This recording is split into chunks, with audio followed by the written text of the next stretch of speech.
Hey everyone, this is Lisa from TRW, and in this video I'm going to give you a quick overview of the Rhinestone feature in Silhouette Studio. Now, to access the Rhinestone panel in Silhouette Studio, you will need to have at least the Designer Edition upgrade. Now, if you have higher upgrades like Designer Edition Plus or Business Edition, this is also included in there. So first thing, we're going to find our Rhinestone panel. So the Rhinestone panel is going to be on the right side of your computer.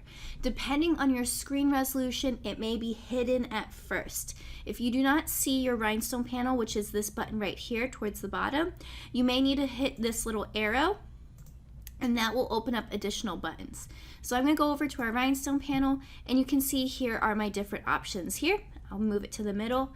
So you can see we have Rhinestone Effect. That basically means what kind of fill, rhinestone size, rhinestone spacing, and then also a couple different options like draw freehand and release rhinestones.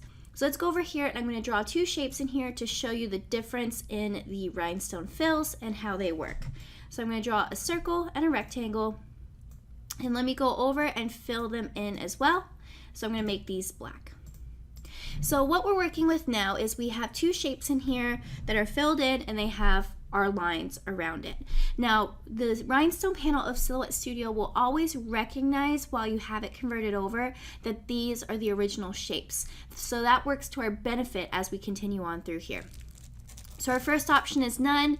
That will actually take away your fill. So let's say you have been working with rhinestones, this will kind of take that out and correct it. And right here we have edge. So let's go ahead and select this rectangle.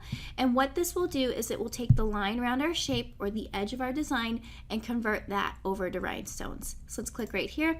And now you can see we have our rhinestones set, but the inside of our shape is gone. So make note of that if you want a rhinestone outline, you would have to create a line outside of your shape and then convert it over to edge.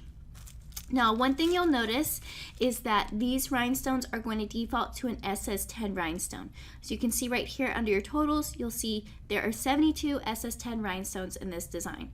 Now, an SS10 rhinestone is a 3mm rhinestone, and it's your most common size. So that's a great way to default, and I'm going to go ahead and leave it at that. So let's go over here, let's go to none, and now my rhinestone fill is gone. Now our next option is the linear fill, which is this button right here.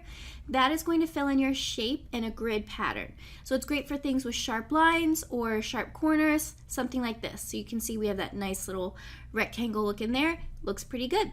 Now if we were to do this with something curved, the linear fill, it can't really compensate for curves super well. So if I click on there, the inside of the circle looks pretty good, but you can see where it tapers, gets a little bit rough. And that leads us to the next fill. So next fill is the radial. You can see it looks nice and smooth with the circle. Now the radial fill works from the outside in. So it's great for something curved, and it's going to make sure that the outside edge of your design is really defined. Now when you get to specific items, that's where it gets a little bit tricky on using the radial fill because you may have to edit on the inside. So I'm going to move this over here and show you a couple more things with the panel. Now, one good thing about the Rhinestone panel for Silhouette is that, remember I said it always remembers the original shape. So what I can do is I can stretch out my shape, and you can see Silhouette Studio is adding more rhinestones in there for me. And if you look, they're all the same size. So my rhinestones haven't stretched out, they haven't shrunk, and that's a good thing because your rhinestones, when you cut out your templates, they need to be the correct size. So we can stretch it out, bring it down, anything like that. Now another adjustment that we can do is we can adjust our spacing. So we can go right here, right now it's at 0.039. I can increase the spacing to make it look a little bit more sparse, or bring it in a little bit closer too. So that's at 0, we don't want that. So I'm going to type in 0.02. That's pretty good spacing. I wouldn't go any closer than that. And then let's say we want to use smaller rhinestones. We can go right here, click on SS6. You can see it replaced it with smaller rhinestones, or we can go up to 16 or 20. Now, if you're working with a super custom size rhinestone, you can manually type it in there. Most times when you're starting off with rhinestones, that will not be necessary, so we can go from there. And so just a couple more things with that. I'm going to delete that circle. We have our freehand. This is just basically drawing a line, and it makes rhinestones right on top of it.